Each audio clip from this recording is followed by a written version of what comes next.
Hi everyone, welcome back. So guys, as part of the today's session, let us see a brief overview on this and as well as a super keyword theoretically and as well as a practically on these two keywords. In JavaScript, basically, this keyword is referring to a current instance of an object.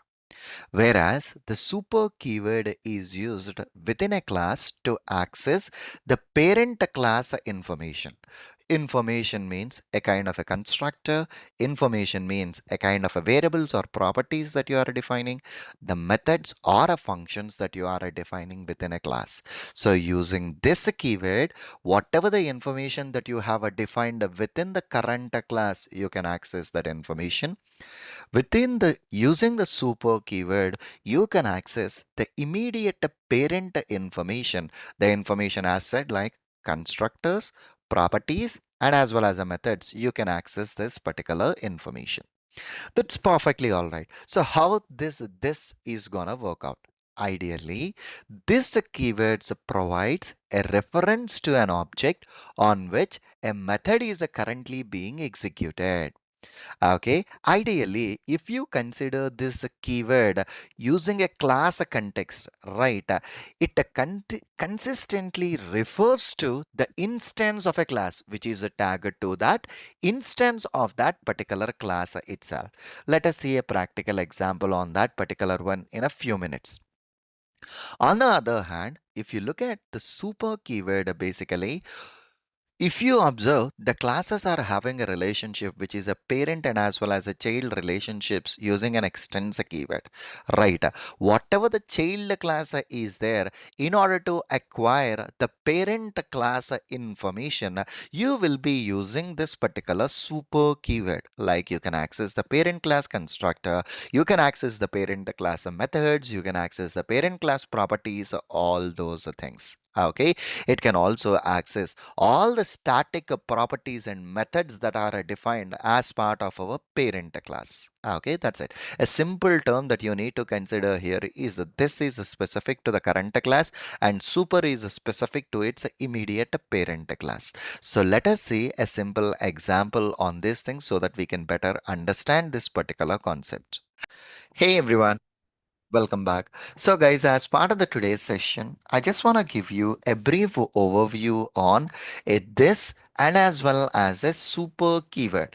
So, let us see with a simple example on this. As part of the previous session, we have created a class which does has a display parent and we are creating an object. What additionally I'm doing is I'm defining a dog price variable to which I'm defining a value as a 10,000. In this particular method, console.log dog price is okay. What I am doing here, I'm just asking it to call this a dog price.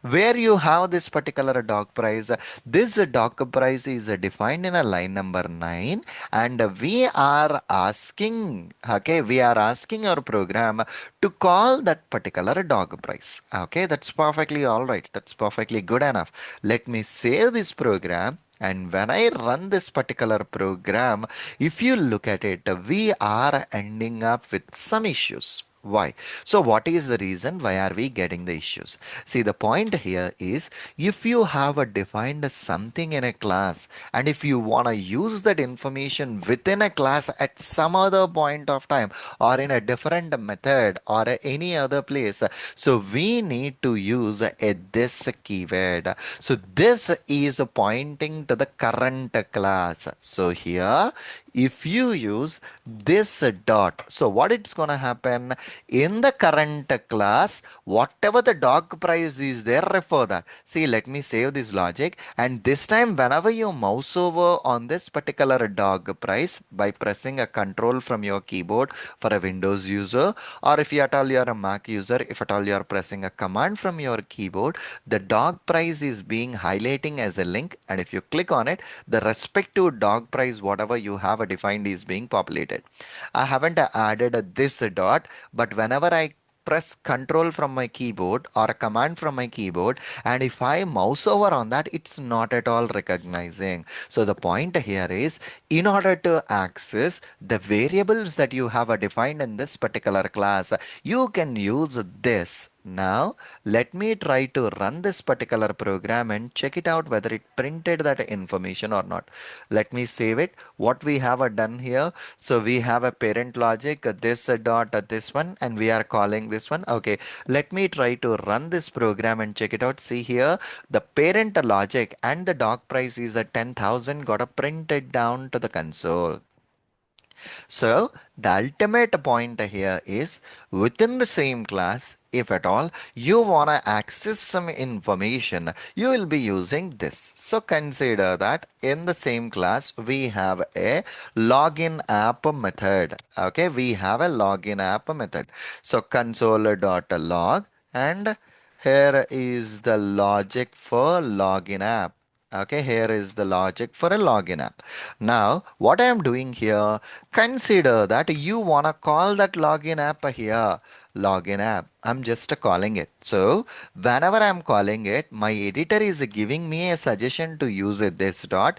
If at all I'm not using this dot, and when I try to run this program, of course, I'm getting a different sets of an issues. Basically, it's not recognizing that.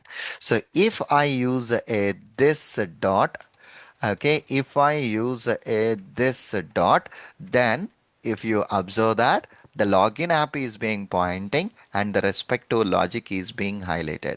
So the ultimate point that you need to consider here is, using this particular this, you can access, okay, you can access the variables defined in the class. You can access the different methods that you have already created in that particular class.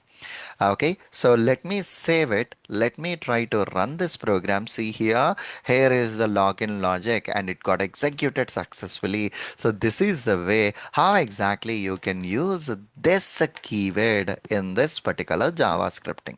Okay, I think I will be creating a next example for the super keyword so that you guys can better understand that. Okay, perfectly all right. See you again in the next lecture. Thank you.